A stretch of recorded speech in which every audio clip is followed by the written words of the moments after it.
Buenas tardes, profesor. Soy Robles Guzmán Luis Ángel del grupo 3 m 6 y voy a hablar sobre lo que vimos en esta segunda unidad.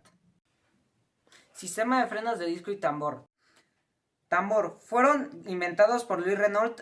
En los primeros diseños las zapatas eran dirigidas mecánicamente. A mediados de los años 30 se introdujo el sistema hidráulico por medio de un aceite especial.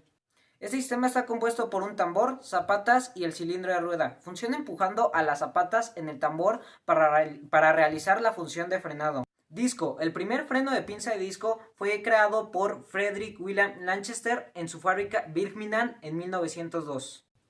Aunque el actual freno de disco que conocemos y se utiliza fue hecho por Chrysler en 1949. Este sistema está compuesto por pistones y cilindros hidráulicos. Funcionan cuando el pistón hace presión en las pastillas para generar fricción contra el disco desde cada lado y así frenar el vehículo. Componentes del motor. Los motores de combustión están compuestos principalmente por árbol de levas, pieza longitudinal dotada de lóbulos en forma de pera que accionan las válvulas de admisión y escape en el momento oportuno.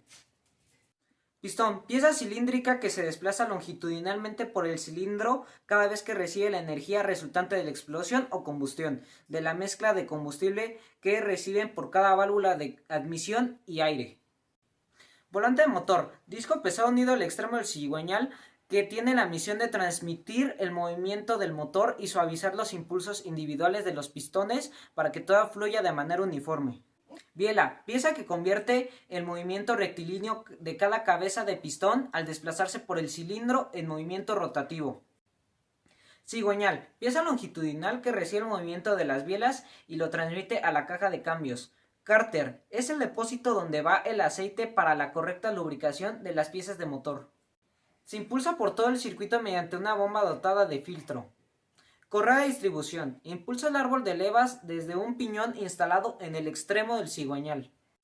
El árbol de levas gira a la mitad de la velocidad del motor. Tensor de la correa. Es responsable de mantener la correa de distribución que se mueve a un ritmo constante. Aletas de cilindro. Es el encargado de medir la temperatura del refrigerante del motor.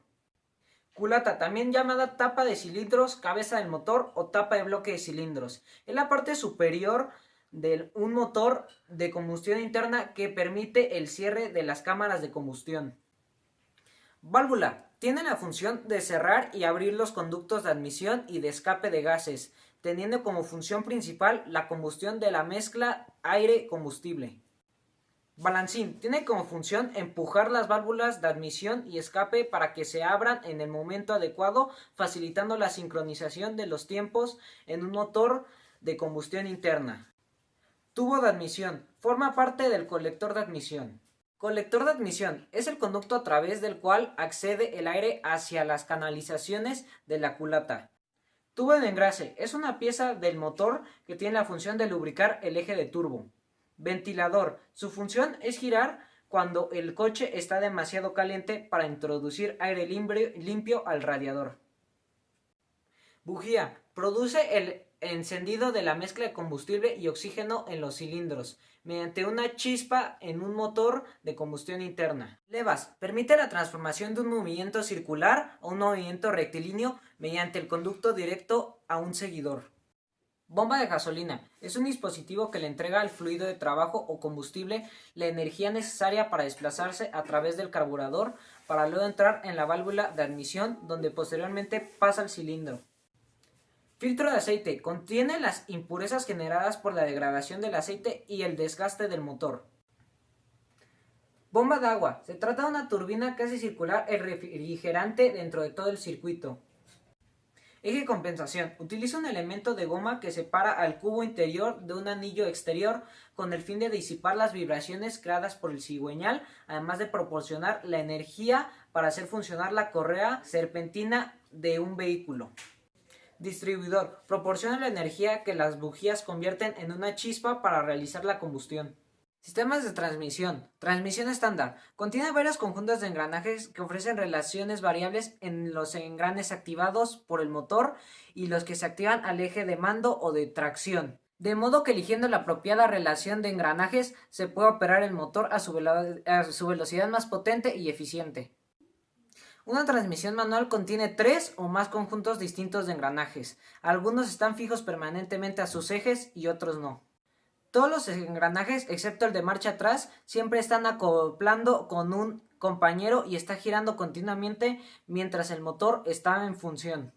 Embrague. Es una placa de presión cargada a resorte y un disco de embrague que transmite la potencia del motor a la transmisión. El disco se enfrenta por sus dos caras con material de fricción y está presionado por la placa de presión contra el volante del motor. El disco está ranurado para poder acomodar al eje impulsor o de entrada de la transmisión.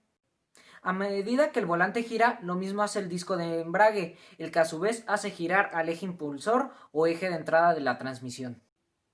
Caja de cambios. Está formada por engranajes de diferente tamaño y sincronizadores. Cuando tú mueves la palanca para hacer un cambio, estás deslizando un sincronizador de un engrane pequeño a uno más grande o viceversa. La razón por la que se requiere hacer cambios es que el motor empieza a dar vueltas, manteniendo estable la cantidad de revoluciones cuando la aceleras. Si las revoluciones aumentan, el motor se siente con más fuerza y es ahí que la caja mediante los diferenciales manda la fuerza a las ruedas que cuentan con la tracción manual. Sistema de enfriamiento. Cuando el motor de combustión funciona, solo una parte de la energía calorífica del combustible se convierte en trabajo mecánico a la salida del cigüeñal y el resto se pierde en calor. Una parte sale por el escape, otra se transmite a las paredes del cilindro, a la culata o tapa y a los pistones, por lo que su temperatura se incrementa y será necesario refrigerarlos para que las piezas no sean afectadas. Además, las pérdidas de rozamiento calientan las piezas en movimiento, especialmente las rápidas. Para refrigerar las piezas se usan dos vías. 1. El aceite lubricante para las piezas en movimiento y la cabeza de los pistones. 2. Un sistema que usa un fluido en movimiento para refrigerar camisas de cilindros y culata, puede ser aire o líquido. Temperatura del motor. El motor debe trabajar a una temperatura media para que su durabilidad, al igual que su rendimiento, sea mayor. Existe un grupo de factores relacionados con esto. Dimensiones de las piezas. Al estar sometidas a cargas en el motor, se dilatan con el incremento de la temperatura. Esto exige que entre todas las partes con movimiento relativo exista una holgadura que permita la dilatación sin que haya un fuerte rozamiento o se calienten durante el trabajo después de un arranque en frío. Viscosidad del lubricante. Como generalmente son aceites derivados del petróleo con ciertos aditivos, disminuyen su viscosidad cuando se calientan. Al momento de un arranque en frío, el lubricante está muy viscoso. Esto produce mayores resistencias al movimiento que cuando está caliente, por lo tanto aumenta el desgaste.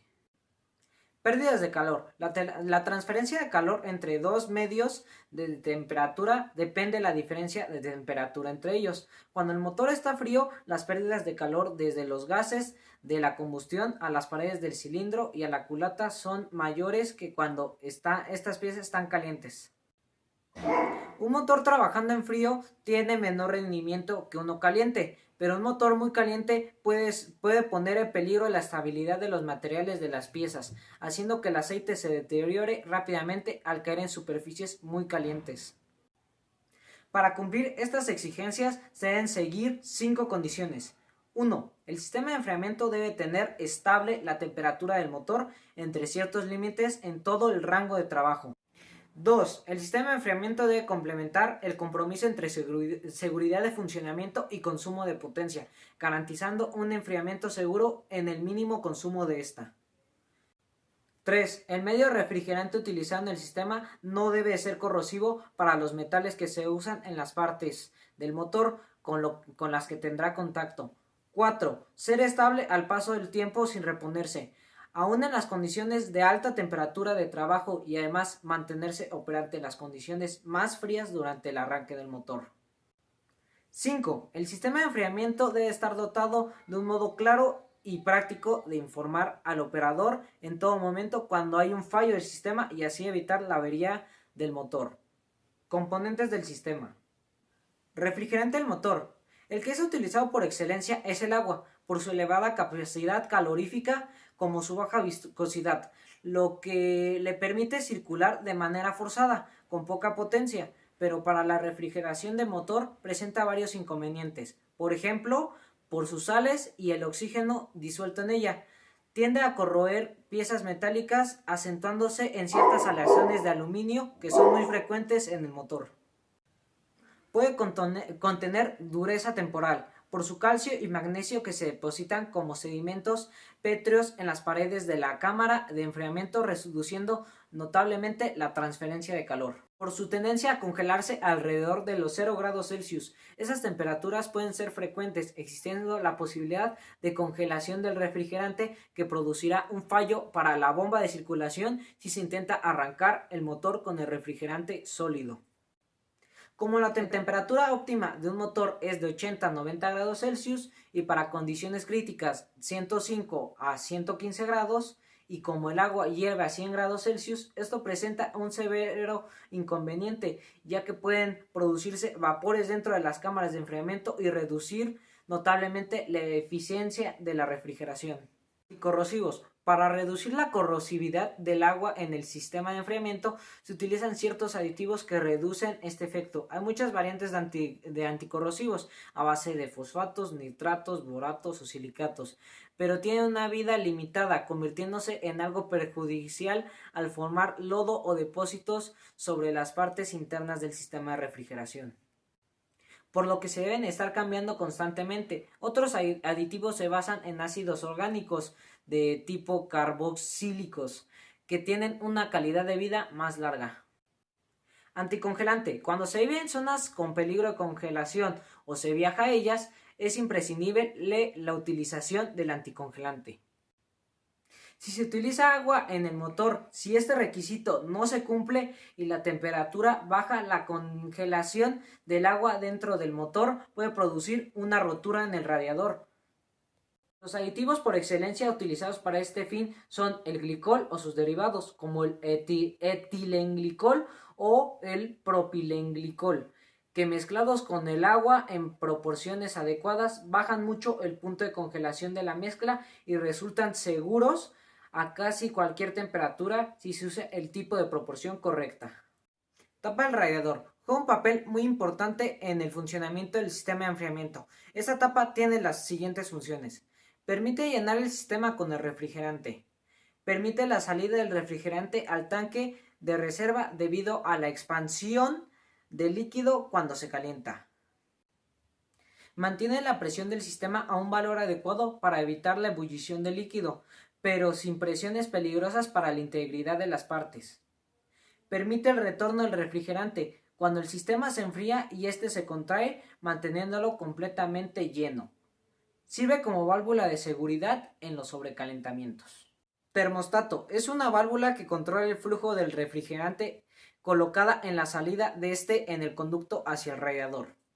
Su función es controlar el paso del refrigerante hacia el radiador en dependencia de la temperatura del motor para mantenerla dentro del rango adecuado.